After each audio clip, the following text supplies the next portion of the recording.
Saul of Tarsus is a man of conviction. He travels with letters that authorize him to arrest followers of the Nazarene. He believes he is defending truth and feels righteous fury toward this new movement. Jesus is present not as a distant idea but as a living voice. He is the risen Lord who speaks with authority and summons people to the way of life he inaugurates. Ananias is a devout man in Damascus known for prayer and obedience. He earns the trust of the local church and will be asked to do something that seems dangerous and strange. As the story opens, Saul presses forward toward Damascus with hostile purpose. He carries official letters and a reputation for crushing the Nazarene movement.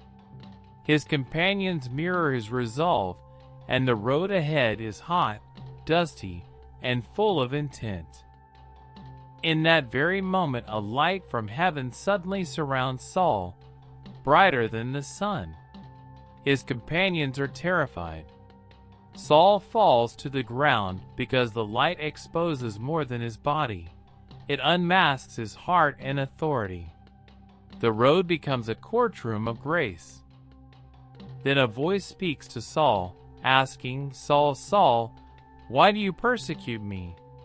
The voice is not accusation alone, but confrontation with identity. Saul hears that attacking followers of Jesus is, in effect, attacking the risen Lord himself. In that stunned silence, Saul answers, "Who are you, Lord?" He does not yet know the man whose followers he attacks. This question shows both ignorance and an opening. The voice replies, "I am Jesus, whom you are persecuting." As the light fades, Saul stands but cannot see.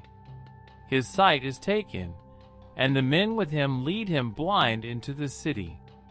This physical blindness marks an inner transformation. The old certainties are gone, and a new spiritual path must begin.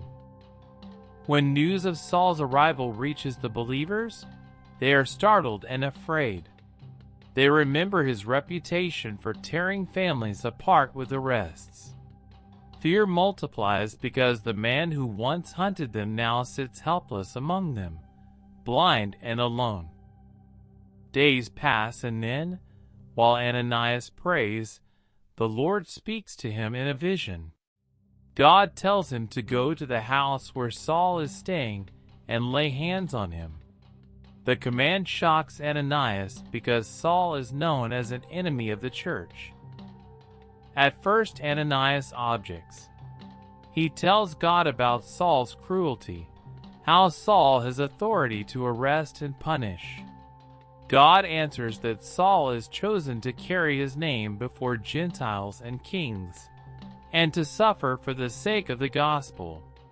Purpose turns fear into obedience. As dawn breaks, Ananias sets out. He walks past where he neighbors, and through narrow lanes toward the house. His steps are hesitant, but determined because obedience to the vision outweighs personal safety. The church watches with held breath. When Ananias places his hands on Saul, something like scales fall from his eyes. Saul regains sight and is filled with the Holy Spirit. The physical healing signifies spiritual rebirth. The one who once persecuted now receives the power he once opposed. After his sight returns, Saul is baptized. Water marks his public turning, and the community receives him. The outward ritual confirms the inward change. Former zeal for persecution becomes zeal for the Messiah he now confesses. Soon Saul openly proclaims Jesus in the synagogues. The same fervor that drove him to prosecute now powers his proclamation. People are astonished and divided. Some hear truth for the first time from his lips. Others remember his past crimes and feel betrayed. As days pass, some Jews plot to kill Saul, because they cannot reconcile his past deeds with his new preaching. In that danger the disciples act.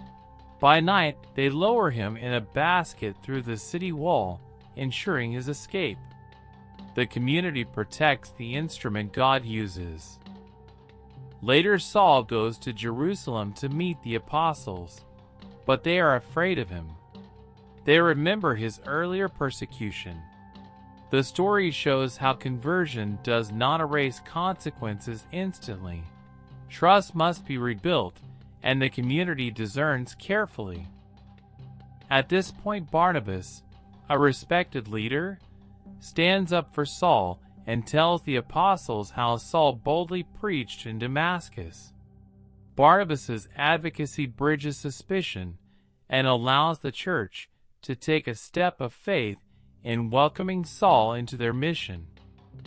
From here, Saul begins a ministry marked by boldness and controversy. He speaks plainly about Jesus and performs signs that authenticate his witness. The church watches as God transforms a persecutor into a chief proclaimer of the gospel. When the dust settles, the story of Saul shows a surprising pattern. God chooses improbable people and uses them for his purposes. Saul's conversion implies that grace can arrest a life as decisively as law once did. As a result, the mission expands. In that momentum, Gentile outreach and new communities form. Saul, later called Paul, becomes a vessel through whom the gospel crosses cultural boundaries and redefines what the people of God look like. Yet the narrative also makes clear the cost. Saul will face suffering for this message. The vision did not spare him from trials. Rather, it called him into them. Obedience leads to service that costs, but also to unparalleled purpose. Finally, the story keeps Ananias in memory as well. His act of obedience risks safety and reputation, yet it becomes the bridge of grace. The quiet courage of one disciple opens the door for a transformed evangelist. When morning comes on the movement that follows, Saul's conversion proves decisive for the spread of the gospel.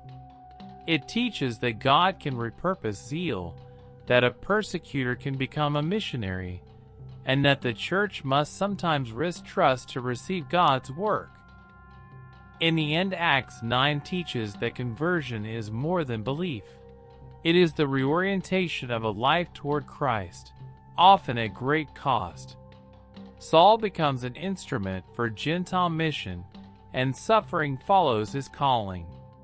If this story moved you, like the video, subscribe to the channel, and tap the bell so you do not miss the next one.